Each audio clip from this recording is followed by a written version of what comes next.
Daawwattoota keenya akkam jirtu? AMN Plus sagaleen dhalootaa qophii abbaa misoomaatiin dhaabbilee daldalaa bulchiinsaa magaalaa Finfinnee waliin turtiidha kan taasisu. Egaa dhaabbanni daldalaa bulchiinsaa magaalaa Finfinnee itti waamni isaa kan hoogganamu abbaa taayitaa dhaabbilee misooma bulchiinsaa magaalaa Finfinnee jalatti. Egaa keessattuu qaala'insa gabaa magaalaa Finfinnee fi naannoo kanatti tasgabbeessuudhaaf hojii bal'aadha kan isaan hojjetaa jiranii. Hoogganaa dhaabbilee daldalaa bulchiinsaa magaalaa Finfinnee obbo Masfin wajjin turtii kan taasisu.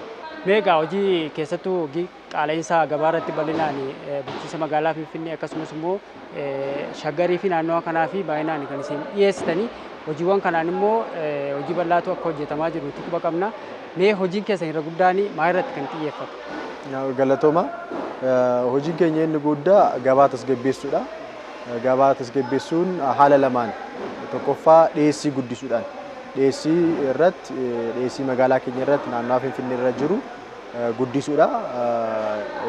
Oomishoota adda addaa ispeeshaalii nyaata kan ta'an waliin kan jiran dhiyeessii isaanii guddisuudha inni tokkoffaa. Fedhii jiruu fi dhiyeessii jiru walitti fiduudha. Isatti aan immoo inni guddaan oomishni nuti dhiyeessinu gabaarraa fooyya'insa akka qabu, gatiidhaan fooyya'insa akka qabu, kwaalitiidhaan akka fooyya'insa qabu gochuudha. Kan irratti xiyyeeffannoo hojjechaa jirra. Almost waggaa kan jalqabne booddee hojii guddaa hojjechaa jirra. Ispeeshaalii hojii naannoo oomishoota adda addaa irratti ispeeshaalii sukkaara, zayita irratti gatiin isaanii kan baay'ee dabalaa jiran waliin sirriitti karoorfannee hojjechaa jirra. Ispeeshaalii ayyaanota kanaan dura turan irrattis kan irratti sirriitti hojjechaa turre. Amma immoo ayyaan Faasikaa jira. Kan irratti sirriitti qophoofnee hojjechaa turre hojjechaa jirra. Wantoota baay'ee barbaadaman akka daakuu, zayita, sukkaara irratti xiyyeeffannee hojjechaa turre. Dhiyeessii keenyas baay'ee guddisnee hojjechaa turre. Zayita naannoo liitira miliyoona tokko ta'u dhiyeessinee irra jechuudha. Ammas dhiyeessaa irra. Oomisha kana kanatti aanee immoo kan jiru sukkaara. Sukkaara irrattis kuntaala naannoo 18,000 caalu dhiyeessaa irra sukkaara jechuudha. Daakus naannoo kuntaala 10,000 dhiyeessinee jiraattota magaalaa keenyaaf raabsaa irra. Oomisha kana akka uummata bira gahu kan hojjechaa jirru inni tokkoffaaf inni guddaan hojiileeta gamtaa kooperaatiivoota magaalaa keenya jiran waldaalee hojii gamtaa wajjin hojjechaa jirra. Isaaniif dhiyeessina ispeeshaalii sukkaara, zayita baay'inaan isaanitti kennina. Isaantu uummata bira geessu irratti gahee guddaa qaban irraa fudhatanii uummata bira geessu. Sanatti aansee kan manatti irra geessu ni jira. Haala teekinooloojiidhaan deeggarameen kutaalota 5 keessatti ispeeshaalii sukkaara, daakuu, oomishoota adda addaa kan shoorbaadhaaf ta'an fa'aa paastaa, mokoroonii adda addaa manatti geessinaaf jechuudha. Kutaa magaalaa 5 irratti manatti geessu irratti hojjenna. Kanatti aansin immoo inni guddaan hojjettoota mootummaa, hojjettoota private sector irratti jiran irrattis xiyyeeffannee hojjenna. Oomishoota kana direct waajjira isaanii irraa xalayaa barreessanii ni dhufu. Hojjettootaaf direct nu bira dhufanii oomishoota sukkaaras, zayitas, daakuus, paastaa, mokoroonii oomishoota qonnas ta'an, indastiriis ta'an xaafii irraa jalqabee xaafii daakamees irraa jalqabee akka argatan gochaa jirra. Gatiin isaas gabaarraa baay'ee fooyya'insa qaba jechuudha. Ispeeshaalii oomisha zayita irratti dhiyeessiin jiru gaarii haa ta'u malee gatiin isaa xiqqoo ol ba'aadha. Kan irratti sirriitti xiyyeeffannee hojjechaa turre ispeeshaalii ayyaana Adhaa wajjin kan biraas immoo Faasikaa wajjin liitira naannoo miliyoona 3.1 dhiyeessuudhaaf karoorfannee hojjechaa jirra. Ammas naannoo miliyoona 1 kan ta'u amma dhiyeessineerra. Ammas kanaaf immoo dhiyeessaatii deemnee jechuudha. Gatii irratti yoo ilaallu misaalee sukkaara yoo ilaalle sukkaara irratti gatii gabaarraa kiiloo tokkorra amma birrii 20 amma 40tti garaagarummaa guddaa qaba jechuudha. Zayita yoo ilaalle abbaa liitirii 5 tokkorraa amma 7,000 irraa kaasee amma 1,000tti fooyya'insa qaba, garaagarummaa qaba. Nuti amma kan dhiyeessaa jirru baay'ee gatii tasgabbaadhaan 1,600 dhiyeessaa irra gabaarraa kan jiru kanarraa baay'ee fagoodha jechuudha. Daakurras yoo ilaalle kiiloorraa birrii 15 irraa kaasee amma birrii 20tti fooyya'insa qaba oomishni nuti dhiyeessaa jirru. kanarratti karoorfannee hojjechaa jirra jechuudha. Oomishaalee kuduraa irratti baay'inaan amma naannoo kana keessatti Finfinnee bakkeewwan adda addaatti guyyoota gabaa dilbataa dabalatee oomishaalee kuduraa fi muduraan baay'inaan kan dhiyaatu. Isarratti hojii isin hojjettan baay'inaan jira laata? Kan hojjennu oomishoota buuphaa irratti fa'aa hojjechaa jirra. Kuduraa fi muduraa irratti hin jalqabne garuu tisissirii uumnee dhiyeessuudhaaf hojjechaa jirra jechuudha. Haalli dhiyeessii isaa isin rakkisuu tariiti. Amma keessattuu yeroo ammaa kana egaa rakkoo gama bahaa giddu galeessaatti waraana uumame kanaani naannoo sukkaarrii, zayitiin, naannoo boba'aa kana fa'aa irratti hanqinni jiraachuu mala kan jedhamu sodaan uummata keessa jira. Isa kana hambisuu irratti waan isin dura mana kuusaa amma ilaalaa jirru kana keessatti oomishni guuteeti kan jiru. Sodaa kana hambisuu fi waan isin tattaaffii gootan jiraata. Inni guddaan nuti agriimentii dursinee galle oomisha zayita solaallee dursineetti agriimentii galle agriimentii qabnuun immoo oomishni amma ammatti dhufaa jira. Rakkoon akka nu mudamnetti immoo hooggantoota adda addaa wajjin hooggantoota olaanaa wajjin kantiibaa keenyan ispeeshaalii baay'ee xiyyeeffatanii nu gargaaraa jiru. Gara tiraanspoorteeshinii gara boba'aa wajjinis rakkoon akka nu mudamne makiinaan Jibuutii irraa ka'ee gara keenyatti yeroo dhufu daayireekt bakka adda addaa irratti ispeeshaalii hooggantoota Affaar baay'ee carraa kanan galateeffachuun barbaada. Biiroo daldala kan hoogganan ispeeshaalii makiinoonni fe'anii dhufan boba'aa irratti akka hin rakkanne haala adda addaatiin nu gargaaraa turanii nu gargaaraa jiru. Isarratti akka rakkoon nu mudamne baay'ee nu gargaaraa jiru. Rakkoon nu mudamne amma ammaatti jechuudha. Oomisha zayita solaallee kan dursinee galchine qabna. Isa dhiyeessaa irraa oomisha sukkaaras baay'inaan kan galchinu kan biyya keessaa warshoolee biyya keessa jiranirraa finna Sugar Corporation wajjin waliin qindoominaan hojjechaa jirra. Ispeeshaalii hooggantoonni Sugar Corporation baay'ee nu gargaaraa jiru. Isaanis dhiyeessii magaalaa keenya irra jiru akka sirriitti dhiyaachuu danda'u haala adda addaatiin nu gargaaraa jiru. Isas qabannee daddafnee oomishni akka galu gochaa jirra. Magaazana isaan irraa as Finfinnee keessa jirus akka fayyadamu eeyyama nu kennanii achis daayireekt fudhachaa waan jirruuf dhiyeessii irratti kan sukkaaras zayita irratti amma ammaatitti rakkoon mudachaa hin jiru. Dhiyeessii amma jiru immoo kanarra dabaluudhaaf irra caalaan dhiyeessii keenya guddisuudhaaf hojjechaa jirra. Biyya alaarraas finnu guddisuudhaaf hojjechaa jirra. Isa sirriitti irratti hojjenna. Amma ammaatitti rakkoo nu mudamne gara fuulduraafittis karoorfannee hojjechaa waan jirruuf rakkoon nu mudata illee itti yaadna. Dhaabbanni keessan yeroo dhiyoo hundaa'us dhaabbata milkaa'eedha jedhama. Dhaabbilee misoomaa keessaayyuu dhaabbanni daldalaa hojii bal'aadha kan inni hojjetu. Isa kana keessatti immoo milkaa'ina guddaadha kan inni agarsiisee jedhu. Isa kana icciitiin milkaa'ina keessanii maalidha? Milkaa'ina keenyaaf inni guddaan yaada of keessaa qabna. Akka waajjirri keenya yeroo tokkoffaa yeroo dhaabbatu kantiibaan keenya daayireekshiniin isaan kaan dhiyeessii magaalaa keenya irra jiru ispeeshaalii gatii wajjin immoo manni keenya baay'ee kan rakkachaa jiru kana hiikuu qabnaa kan jedhu yaada guddaa qabu kantiibaan keenya jechuudha. Isarraa daayireekshiniin nutti kennames guddaadha. Haala daayireekshinii isa nuti fudhannes itti hojjechaa jirrus isa jechuudha. Daayireekshinii kaawwamee fudhachuudhaa fi kan ofii godhachuun inni tokkoffaadha jedhee yaada. Gabaan tasgabbee taanaan tokkoffaa kan fayyadamu nuti inni guddaan immoo uummata keenyatu fayyadama. Maatii keenyatu fayyadama. Kana beekneetti hojjechaa jirranna. Inni guddaanis inni guddaan yaada hojii kanaaf qabnudha jedhee yaada. Inni biraan immoo disippiliinii hojjettoota keenyatti jedhee yaada. Tiimworkiin nu keessa jiru, tiimworkiin paartinaroota keenya wajjin jiru guddaadha jedhee yaada. Inni biraan deeggarsa haala adda addaa argachaa jiru jechuudha. Deeggarsa hojii kana milkeessuudhaaf hooggantoonni keenya irraa oolee jiran, ispeeshaalii kantiibaan keenya kan nu kennaa jiran inni guddaadha. Inni biraa immoo federaalaarraas bakka adda addaarraas waan deeggarsa adda addaa argannu milkaa'ina keenyaaf waan guddaa faayidaa guddaa qaba jedhee yaada. Amma danda'ametti hojjettoonni keenya disippiliinii hojii kana gaggeessuu danda'uun akka hojjetan gochaa irraa foolaappiin keenya baay'ee kan strict ta'edha. Isaan follow goona jechuudha.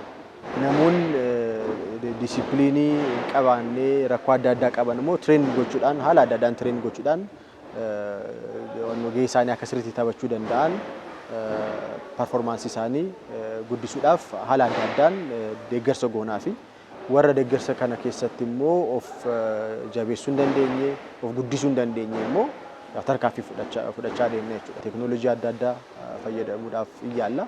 Isaan kun hojii keenyas wannoo qalal gochaatiif nu salphisuudhaaf nu gargaareera. Inni immoo raawwii keenya akka guddisnu yeroo yeroodhaan nu gargaaraa jira jechuudha. Zaman irratti waan jalqabdan tokko jira. Isa kana amma uummata bira gahaa jira. Fiidbaakiin uummata bira dhufoo maal fakkaata? Amma gama akka addunyaatti olaallee Amazon irratti hojiiwwan akkasii baay'inaan kan suuta baraa gara mana isaa gara qe'ee isaa akkasumatti dhiyeessiin kun gaafa dhiyaataa deemu uummataafis tiraanspoortiin xiqqeessaa dadhabbii irraas immoo nama oolcha waan ta'eef isa kana hangam uummanni ofitti fudhateera. Isinis immoo isa kana ariifachiisuu wal barsiisuu keessatti gaheen keessan maal fakkaata? Sirriitti gabaa tasgabbeessuudhaaf gabaa tasgabbeessuun qofa oomisha dhiyeessuu oomisha nuti dhiyeessinu kwaalitii isaa eeggachuu isaa gatiin isaa fooyya'insa ta'uu isaa otoo hin ta'in amma haala amma jiru haala magaalaa keenya guddachaa jirruun haala biyyi keenya deemaa jirtuun inni guddaan jireenyi uummanni keenya fooyya'aa deemuu qaba. Tajaajilli fooyya'aa deemuu qaba. Uummanni keenya hojii isaatiif hojii isaa idilee ta'aatiif karoorfatee akka hojjetu gochuu qabna. Oomisha zayita argachuudhaaf sukkaara bitachuudhaaf yaada keessa galuun qabu. Kanaaf dhiyeessii beezik ta'an kana mana isaatti akka gahu gochuu qabna. Amma ekspiriyaansii biyyoota adda addaa olaallee Amazon kan kaaftee jira. Adda addaa jiru. Namni oomisha barbaadate mana isaa ta'ee ajajafata. Oomisha san mana isaa biratti dhufaaf barri isaa bira dhufaaf. Kana magaalaa keenyattis fiduu qabna jedhee karoorfannee hojjechaa turre. Kanaan dura kutaa magaalaa shan irratti dhiyeessii kana hojjechaa turre. Dhiyeessii kana kan hojjechaa turre mana bira deemna. Oomisha qabnee dabanna oomishni kun dhufeera kottaa bitadhaa inneet gaafanna. Inni koostii guddaa nurratti fidaa ture. Lammaffaa namoonnis yeroo nuti deemnu qarshii of harkaa qabaachuu diduu danda'u. Na walitti dhufiinsa keenya faayidaa yaannee deemnee san sirriitti argachuudhaaf rakkachaa turre. Kana hiikuudhaaf teknoolojii haaraa hojjannee almost amma fixneerra maximum ji'a tokko booddee official intaa paartinaroota keenya wajjin biiroo teknoolojii magaalaa keenya wajjin taanee develop goonee fixanneerra. Maqaan isaa Abeet jedhama. Namni hunduma magaalaa keenya keessa kan jiru mana isaa taa'ee bilbila isaatiin fayyadamee appilikeeshinii bilbila isaatiin yookaan immoo laaptooppii isa qabuun direct oomisha isaa ajajeffachuu kan danda'u. Oomisha ajajeffatee san gatii baay'ee fooyya'insa ta'e akka argachuu danda'u carraa humneerra jechuudha. Maal gooneerra tokkoffaa tiraanspoorteeshinii dursii ajajatanan guyyaa lama keessatti na bira gahuu jedhe kaffaltii hin jiru. Kaffaltii tiraanspoorteeshinii guutumaa guutuutti hin jiru. Harruma naa fida'oo jedhee baay'ee kaffaltii baay'ee xiqqaa ta'an madaalawaa ta'een baay'ee xiqqaa ta'een haala manatti dhiyeessuudhaaf kan dandeenyu teknoolojii guutumaan guutuutti hojjannee finneerra. Isaarraa konfirmeeshinii arganneerra. Isaan guutumaan guutuutti dhiyeessii keenya guddisuudhaaf yaalla jechuudha. Inni kun gatiin isaa fooyya'insa ta'uu irraa dhiyeessiin dhiyaachuu irraa jireenya jiraattota magaalaa keenya fooyyessuu irratti yeroo isaanii qusachuu irratti gahee guddaa kan qabu ta'a. Nuufis immoo oomisha qabnu san direct uummata bira akka gahu gochuudhaaf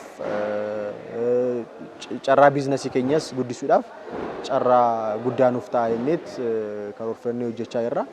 Direct bakkee barbaade guyyaa barbaade nama barbaadeef even ani misaale haadha kiyyaaf oomisha bitachuun barbaade ani ta'ee haati kiyya naannoo bakkee kana jirti ishiidhaaf geessaa fedhee ajajuu danda'a. Namni biyya keessa jiruuf maatii isaatiif hiriyaa isaatiif gochuu danda'a. Even namni biyya keessa hin jiraanne biyya alaarra taa'ee oomisha akkanaa nama kanaaf naa geessaa jedhee lookeeshinii bilbila isaa informationii nama san nuti kenne geessuuf haala itti geessuu dandeenyuuf teekinooloojii guutumaan guutuutti finneerra isa gara hojiitti ji'a tokko booddee guutumaan guutuutti ni eegalleenniti. Abeet teekinooloojiin haaraan kun egaa yoo dhufee uummata keenya keessattuu magaalaa Finfinnee guutummaatti mana isaanii seena jenna. Yaa abeet jechuun maal ajajamu jechuudha. Maal ajajamu jechuudha Oromoffaan maal ajajamu jechuudha. Namni waan fe'ee yoo barbaade mana isaarra taa'ee maal ajajamnu jechaani jirra hin ajajamne jechuudha. Booda appilikeeshinii achirra jiru irraati. Oomishni jira oomisha san kan keessa jiru oomishata kuduraaf muduraa qonnaa kan ta'an kan indastiriis ta'an kan nyaata wajjin walitti dhufan nyaata alammoo kan ta'anis guutumaan guutuutti achirratti argata. Iskibitoo irraa jalqabee oomisha barbaade guutumaan guutuutti. Gama dhiyeessii buddeenii fi daabbootiin damee keessa jala jira waan ta'eef isa kan ammayyeessitanii akka itti deemaa jirtan homaa quba qabna. Warshoolee lama qabna biddeen irratti kan hojjetan daareetti biddeen dhumaa kan ta'e oomishnee kan dhiyeessinu jechuudha. Gullallee fi lammii kan jedhaman jiru. Isaan irratti guyyaatti naannoo 40,000 kan ga'u 40,000 kan ga'u dhiyeessaa irra. Oomishoota kana kan baay'inaan dhiyeessaa jirru eirlaayinsiitiif yuunivarsiitota magaalaa keenya keessa jiraniif hospitaalota adda addaaf riiteel aawutleet kan suuqota adda addaa qabna naannoo 26 kan ta'an magaalaa keessatti isa irrattis yaa buddeen dhiyeessaa irra. Inni biraa daabboodha warshaa Birhaan Qadamaa Imabeet Tsafbeet irraa kan nuuf kenname. Isas hojii keessa eegalsiisnee magaalaa keenya lammii kutaa lammii kuraa katamaa keessatti bakkee 26 magaalaa keessatti immoo kutaa magaalaa biraa keessattis immoo suuqota adda addaa naannoo 14 kan ta'an jiru. Isaan irrattis daabboo Birhaan irraan oomishne baay'ee gatii tasgabbaa ta'een dhiyeessaa irra jechuudha. Isaan kun dhiyeessii guddisuu irraan ala jireenya fooyyeessuu irratti ispeeshaalii kan dubartoota dadhabbii dubartootaa san fooyyeessuu irratti gahee guddaa kan qabudha. Isaan kanas itti fufsinee hojjechaa jirra. Kan biraa warra biddeen hin barbaadne immoo daakuu xaafii dhiyeessaa fi irra kana hojjechaa jirra. Kana sirreessuudhaaf guddisuudhaaf karoorfannee hojjechaa jirra. Warshoota nu harka jiran kana teekinooloojiidhaan gargaaramnee oomisha isaanii guddisuudhaaf tajaajila isaanii guddisuudhaaf karoorfannee hojjechaa jirra. Kanaan fuulduratti immoo oomishoota baaltinnaa ta'an dirree warshoota kana keessatti oomishne direct warshooleen kun kan ijaaraman dubartootaani. Yaanni isaaniis kan dhufee dubartootaani. Achi keessa kan hojjetan immoo dubartoota. Almost 95% kan caalu dubartoota achi keessa hojjeta. Baay'inaan immoo hojii kana irratti mana keessatti kan hojjechaa turan dubartoota. Direct kan hojjifamee dubartootaani. Achi keessa kan hojjetan dubartoota. Faayidaan isaanii guddaa immoo kan dubartootaaf waan ta'eef kana sirriitti cimsuudhaaf karoorfannee hojjechaa jirra. Galatoomii ulfaadhu yeroo gaarii waliin qabaanne. Galatoomii ayyaana gaarii. Egaa daawwattoota keenya qophii keenya har'aatiin egaa qophiin abbaa misoomaa keessattuu walta'iinsa AMN Plus fi abbaa taayitaa dhaabbilee bulchiinsa magaalaa Finfinnee waliin kan nuti hojjennu egaa san jalatti kan hojjetaatii jiru dhaabbilee daldalaa bulchiinsa magaalaa Finfinneeti. Nuti isaan waliin egaa turtii taasisaati kan jirru mee amma immoo hojjettoota akkasumas immoo qooda fudhattoota dhaabbata kanarraati fayyadaman faana turtii taasifnaa. Ammallee qophiin keenya itti fufeera nu wajjin tura.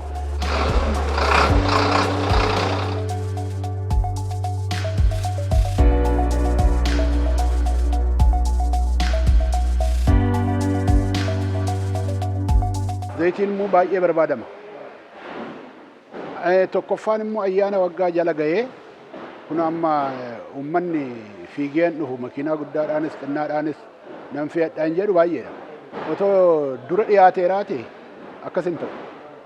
Narraa kun baay'ee wal tacanaannaqee namni hin rakkatu.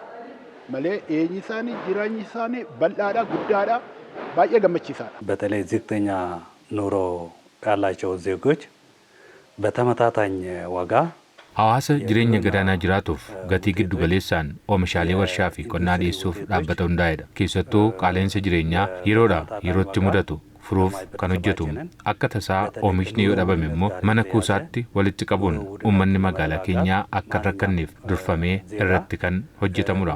እነዚህ ጊዜያት በማዕከል ደረጃ ክምችት የመያዝ ትልቅ ዓላማ የያዘው ተቋም ነው። ኑስ ደርገጎኒ ካሌሳ ዴንገዳ ሆጂን ቀብኑ ቱሬ ባየን ኬኛ ኦሊ ገዲ ፋፋጫኔ ጅራ ቱሬ ኤርገኒ ዱፌ ijoollee kana walitti nu qabee nu ijaaree waldaadhaan ijaaramnee kunoo jaraa wajjin hojjechaa jirra. Hojii nuti hojjennus hojii yaabsisuu buusuudha. Dhaabbanni keenya damee hedduu qaba. Damee hedduu qabu keessatti xaafiin gashaa, mokorooniin jira, paastaan jira, zayitiin jira, sukkaarri jira. Carraa hojii bal'aa nu uumee jaraa wajjinus kunoo hojjechaa jirra. Hojjan asitti hojjetamu gaariidha. Garuu maalinni ummanni kan barbaadu hunda argachuu hin dandeenye. Maalin ummanni kan barbaadu wanna baay'eedha. Asitti immoo kan kennamu xinnaadha. Hundumaanuu waliin ga'uuf yaadu natti fakkaata. Haa ta'u malee immoo xinnaa kana fuudhanii uummata bira hoggaa deemanii nama kaanii kennanii nama kaanii kan dhoowwatan itti fakkaata. Rakkina jiru uummanni sirriitti hin beeku. Kanaafuu uummata bira bu'anii to'i rakkinni jiru kan biyyaa bichaa moti. Kan biyya alaa hunda rakkinni kan jiru. Kanaafuu kun immoo suuta fayyamaa deemaa jedhanii uummata bira bu'anii to'e uummatatti wanna baay'ee himuu hirrinni hin jira kanan jedhu amantii qaba. Maalinni zayitiin kun zayitii biyya keenyati miti alaa dhufa. Namni tokko zayita kana asii dhufee fudhachuudhaaf biiroo daldalaa deema. Biiroo xala'aa qabate biiroo daldalaa deema. Biiroon daldala keenya achi eeyyamaa fi eeyyama qabateet gurgurtaan itti raawwata jechuudha. Biirootti gurgurtaan raawwata jechuudha. Gurgurtaan biirootti raawwata achi waraqaa isaa fidateet gar keenya dhufa jechuudha. Nuti keessumaa amma danda'ame tokko nuti akka yaada keenyatti yeroo isaan iddoo nu gaafatan iddoo agarsiisuudhaanii yeroo isaan mootuu waan tokko amma jira waan tokko irraanfatanii dhufu waan kana nu gargaaraa jedhan gargaarsa goonee fi akkasumas akka isaan iddoo kana dhaabbatanii warootaa isaanii qabatanii dhaabbatanii hamma danda'ame tokko eeggadhaa jechuun itti baay'ee isaan wajjin dhaabbannee misaa wajjin nyaachuu ammoo wajjin nyaachuutti deemna maaliif gargaarree bakka numatti gammadanii nu eeggatanii waliin hojii kana hojjannee feenee fi akka deemanitti isaan gaggeessaa irraa amma danda'ame tokko jechuudha. Kaastamariin keenya gaafa deemee dhufu akka amala isaatti akka dandeettii isaatti akka yaada isaatti kaastamarii keenyas seeraan qabachuudhaan kallattii bakka hojiin jiru garaagaraa itti himuudhaan itti agarsiisuudhaan hanqabaa jirra.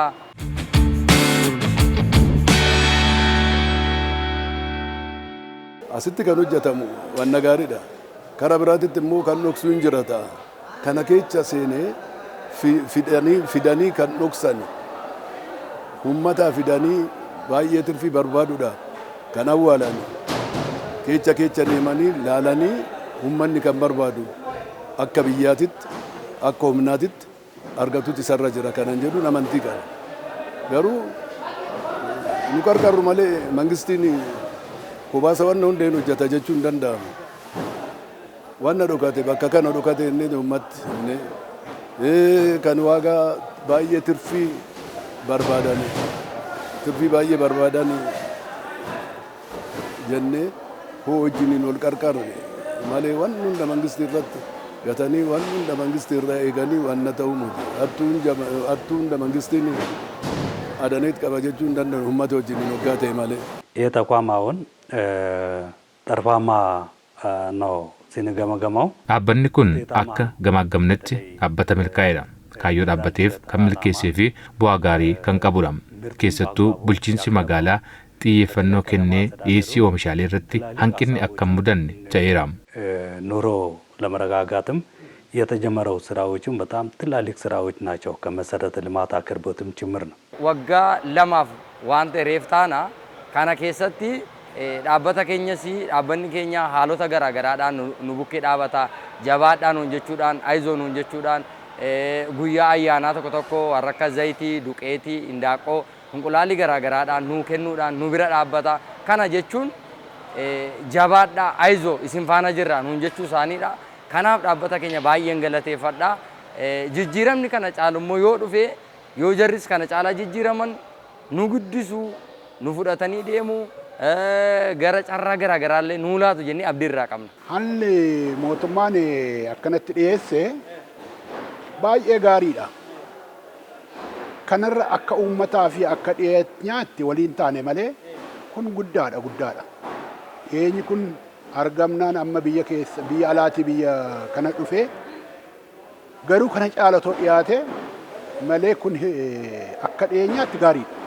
Wantoonni akkanaa kun maaliidhaaf barbaachisanii namoonni kamiyyuu dhufanii too namni daldalaaf dhufee too as keessaa bitatee too gatii biraatiin akka hin gurgurre gatii nuti gatiidhum keenyaan uummataaf akka inni raabsuuf uummata bira akka inni deliver ta'uuf gatiidhuma dhaabbanni ittiin gurguruun fakkeenyaaf gatii nuti ittiin gurguru 1,600 yoo ta'e zayinni leetirri 5 akkasumatti deliver akka ta'u uummata biratti faayidaa maaliif kaayyoon isaa iddoo wanniin kun dhaabbateef gabaa tasgabbeessuudhaaf dhaabbate waan taateef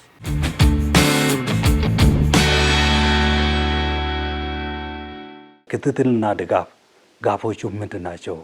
በምን ኤሪያ ነው መደገፍ ያለበት የሚለው በእቅዳችንም ይዘናል።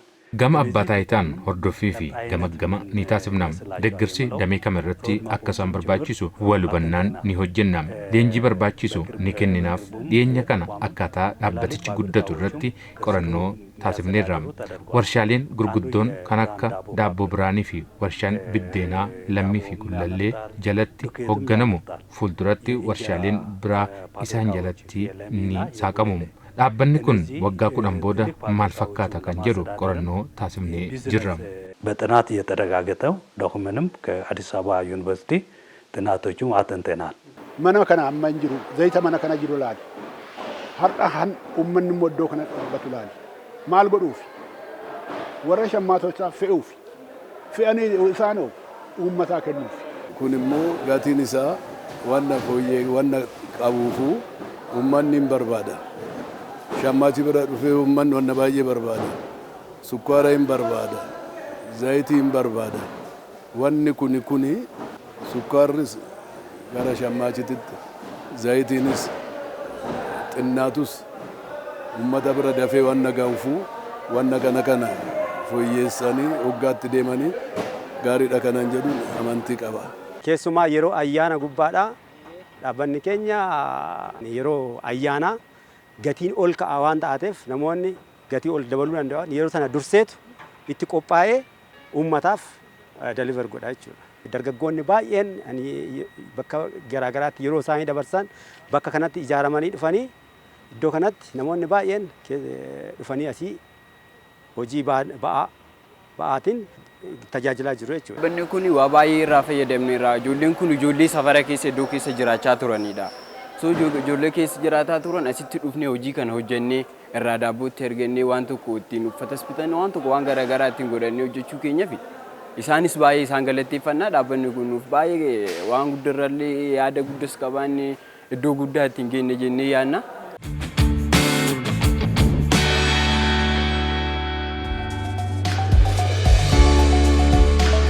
Egaa daawwattoota keenya qophii keenya abbaa misoomaa torbee kanaatiin dhaabbilee daldalaa bulchiinsa magaalaa Finfinnee waliin turtii kan taasifne.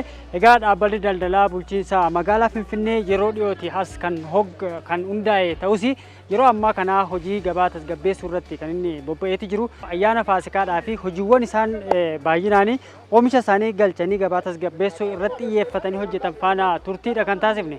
Qophii keenya gara xumuraatti finneera. yeroo biraa sagantaa biraatii walitti deebina. Horaa bulaa deebana isin.